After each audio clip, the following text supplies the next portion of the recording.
My name is Dave Rush, and I'll give you a little bit of information about how to register and bid online, since this is a little new this year.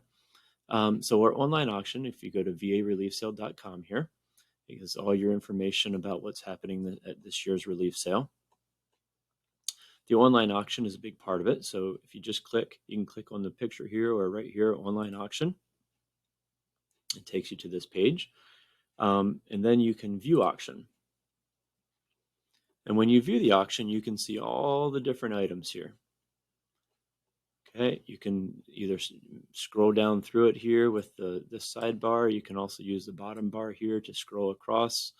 You can go all the way through to your, the 218th item. And we'll probably even have a few more here in a couple of days. Okay. Now you can also, if you click this 3x3 grid, you can see that you can go to only the 99 quilts, or you can go to the 9 art items, or the 70 wood items. You can go to a lot of different things and narrow that down. So if I only want to see the quilts, I click quilts, and then only the quilts will be displayed for me. If I want to go back, go to that 3x3 grid and hit all again, and you can see there. Okay, so to register, you're just going to click one of these buttons here. Any of these buttons do the same thing. Register to bid. Okay, and if you already have a login, you would put your email address and your password in. But if you don't have one, you're going to go to no account, sign up here, and you're going to type in your first name, last name, email address, make up a password or whatever you want. The next page or two will be some information about legal things. You can read those over. Yeah, and then it's a pretty easy process to log in. Since I already have a login, I'm going to go back to login, and I'm going to put mine in here.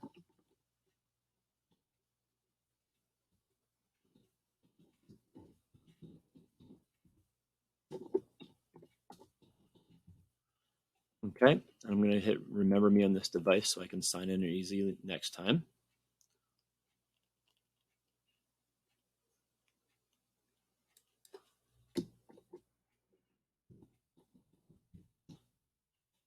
Okay, there, I got that correct that time. Okay, so now the only difference here, it looks the same thing, except instead of saying register to bid, it says that I can bid now since I'm already registered. Okay, so if I see an item that I like, I can go down there. Don't bid on these. These are just these are great sponsors we've had. You don't want to click on those and bid there. It's just to give them some recognition for the money they've donated towards the relief sale. So say you come to a quilt that you find so nice. Being a geometry teacher, I like the geometric shapes. That's nice. Yeah, pick a quilt, any quilt you want, any item you want, hit bid. Okay, it says to confirm your bid. Okay, do I really want to spend $140 there? I'm going to hit yes, confirm, and now I am the high bidder on that item. If I want the computer to keep bidding for me up to a certain amount, I can hit create a max bid. So in that max bid, I can then say, okay, I'm willing to pay up to $300 for this quilt. Not that you have to stop there, but the computer will just do it automatically for you. So then once you hit max, set max, if someone else bids, it'll bid for you right away on top of after they bid. And then if they bid again, it'll bid for you again up to your amount that you put as a max. After that max, you can still bid, but you have to do it manually again or create a new high bid. Okay, max bid. After you have selected and bid on the ones you want, if you want to see the ones what you've bid on, you can go up here to the top right where it says my items. And these are the items that I have bid on. See this one here, I have already been outbid. So I could, if I wanted to, bid again. Okay, I could take that up higher. I am the high bidder on these right now, but if somebody else bids on them, I would see here that I could bid again.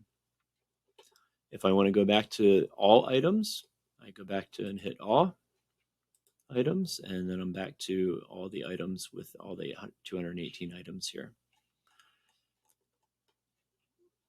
On Saturday, these items will start going at 10 a.m. They'll start closing. So these first two items will be sold at 10 o'clock. The next two items at 10:01. The next two items 10:02. The next two items 10:03, etc. So it's two items every minute. Now, what happens though is if this one ends at 10:02 and somebody bids it on it and at 10:01 and 50 seconds, it's going to get extended another minute. So if anybody else wants to bid on it within that minute, they can. If somebody else bids on it, then it extends another minute for someone else to bid if they'd like to. So it's going to keep extending as long as people want to keep bidding on it in minute increments. The other items will still be selling, but that item will be continued as well. It's a pretty fun process. You want to tune in at 10 a.m. and watch everything happen and throw your bids in. Then under My Items, it'll say that you are the winner. You've won this bid if you're the high bidder. And then we ask that you come to the fairgrounds and pick that up anytime after you've won it and pick up your item and pay for your item. We want you to do it before 5 p.m. on Saturday. If you have any questions, you can email info@vareliefsale.com and I'll get back to you very shortly. And thank you for your support in the auction and Mennonite Relief Sale, and happy bidding.